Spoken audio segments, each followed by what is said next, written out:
میرے عزیزو، انسانی زندگی میں کچھ ایسے سوال ہوتے ہیں جو انسان چاہ کر کے بھی کسی سے نہیں پوچھ سکتا، کوئی عالم دین سے ڈسکس نہیں کر سکتا۔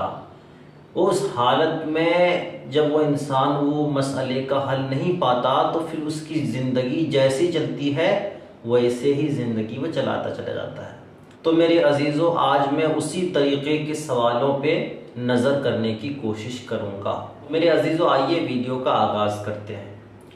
میرے عزیزو، سب سے پہلا سوال ہے، کیا ہم روزے کی حالت میں اپنی بیوی کو بوسہ دے سکتے ہیں؟ یعنی آسان لفظ میں کہے تو کس کر سکتے ہیں؟ کیا اس سے روزہ ٹوٹ جائے گا یا پھر روزہ نہیں ٹوٹے گا؟ تو میرے عزیزو، میں نے آپ کو اس سے پہلے بھی سمجھایا تھا کہ آپ اگر کس کریں گے، بوسہ وغیرہ لیں گے تو اس سے آپ کا روزہ نہیں ٹوٹے گا۔ البتہ یہ ہے کہ آپ کس اس طریقے سے لیتے ہیں کہ اگر آپ کے بیوی کا تھوک آپ کے گلے سے حلق سے نیچے اتر جائے تو اس حال میں آپ کا روزہ ٹوٹ جائے گا، ختم ہو جائے گا۔ یا آپ کا تھوک آپ کی بیوی کے گلے سے اتر جائے تو آپ کے بیوی کا بھی روزہ ٹوٹ جائے گا۔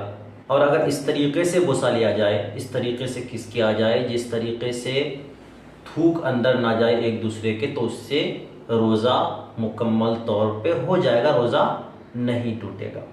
اب دوسرا سوال یہ ہے کہ کیا عورت کی چھاتی پہ ہاتھ پھیر سکتے ہیں؟ ہوتے ہیں نا بھائی، بہت سارے لوگ ہوتے ہیں ان کے ذہن میں یہ سوال ہوتا ہے کہ بھائی ہم عورت کی چھاتی پہ ہاتھ پھیر سکتے ہیں یا نہیں۔ تو روزے کی حالت میں آپ وہ بھی کام کر سکتے ہیں، اس سے آپ کو کوئی دقت نہیں ہے، کیونکہ اللہ تعالیٰ نے قرآن پاک میں فرمایا کہ آپ کی عورتوں کے لیے آپ لباس ہو اور آپ کے لیے آپ کی عورتیں لباس ہیں۔ تو جس طریقے سے آپ اپنے جسم کو مس کر سکتے ہو، ٹچ کر سکتے ہو، اس طریقے سے آپ اپنی بیوی کے جسم کو بھی ٹچ کر سکتے ہو، مس کر سکتے ہو۔ تو اس سے کوئی دقت نہیں ہے، کراہت نہیں ہے کہ آپ اگر عورت کی چھاتی پہ ہاتھ پھیر رہے ہیں تو اس سے روزہ ٹوٹ جائے گا، آپ کا روزہ مسلم رہ جائے گا۔ میرے عزیزو، تیسرے سوال پہ نظر کرتے ہیں، وہ ہے کیا ہم بیوی کے شرمگاہ کو ہاتھ لگا سکتے ہیں، ٹچ کر سکتے ہیں؟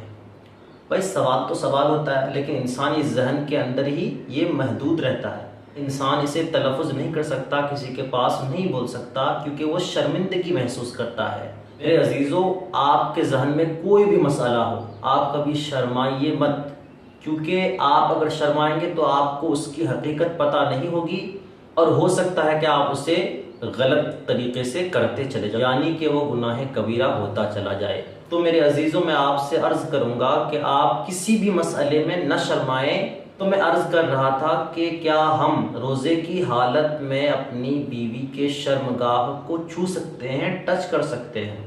تو اس کا جواب ہوگا جی ہاں، بالکل آپ چھو سکتے ہیں، ٹچ کر سکتے ہیں، اس میں کوئی دقت والی بات نہیں ہے۔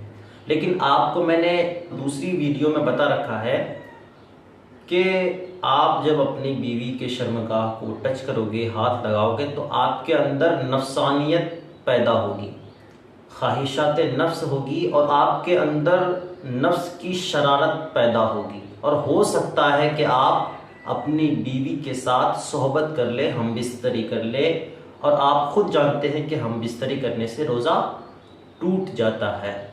میرے عزیزو، اس تعلق سے حضور نبی کریم صلی اللہ تعالیٰ علیہ وسلم کے پاس دو لوگ آئے، ان میں سے ایک شخص بوڑھا تھا اور ایک شخص جوان تھا۔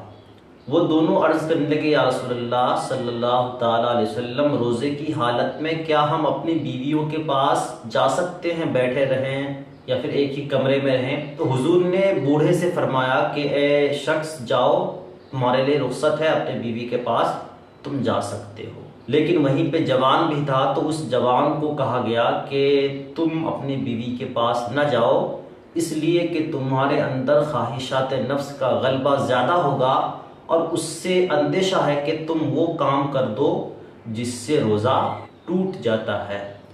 تو ان باتوں کا خیال رکھا جائے۔ اگر آپ کے اندر وہ صلاحیت ہے کہ ہم اپنی بیوی کی شرمگاہ کو چھو کر ٹچ کر کے اس کے بعد کسی کام کو انجام نہ دے تو آپ کر سکتے ہیں، لیکن روزے کی حالت میں بیوی کے پاس جانا ٹھیک نہیں ہے۔ اس سے روزہ کمزور ہونے کا اندیشہ ہوتا ہے، روزہ ٹوٹتا نہیں لیکن کمزور ہو سکتا ہے۔ تو میرے عزیزوں، امید کریں گے کہ آپ کو یہ پریشان کر دینے والے مسئلے کا حل مل گیا ہوگا۔ میرے عزیزوں، آپ کے ذہن میں اسلامی تعلق سے، شوہر بیوی کے تعلق سے، یا روزے کی تعلق سے، یا پھر کسی بھی چیز کی تعلق سے آپ کے ذہن میں کوئی بھی سوال ہو تو وہ کومنٹ میں کیجئے۔ انشاءاللہ ہم ان تمام سوالوں کو پک اپ کریں گے اور ان تمام سوالوں کے جواب آپ تک پہنچانے کی بھرپور کوشش کریں گے۔ اور میرے عزیزوں، یہ بھی بتائیں کہ ویڈیو آپ کو کیسی لگی۔ میرے عزیزوں، دیجئے مجھے اجازت، ملتے ہیں اسلامک ریلیٹڈ کسی دوسری ویڈیوز کے ساتھ، اچھی ویڈیوز کے ساتھ۔ تب تک کے لیے اپنا خیال رکھیں، اپنے گھر والوں کا خیال رکھیں۔ اللہ حافظ۔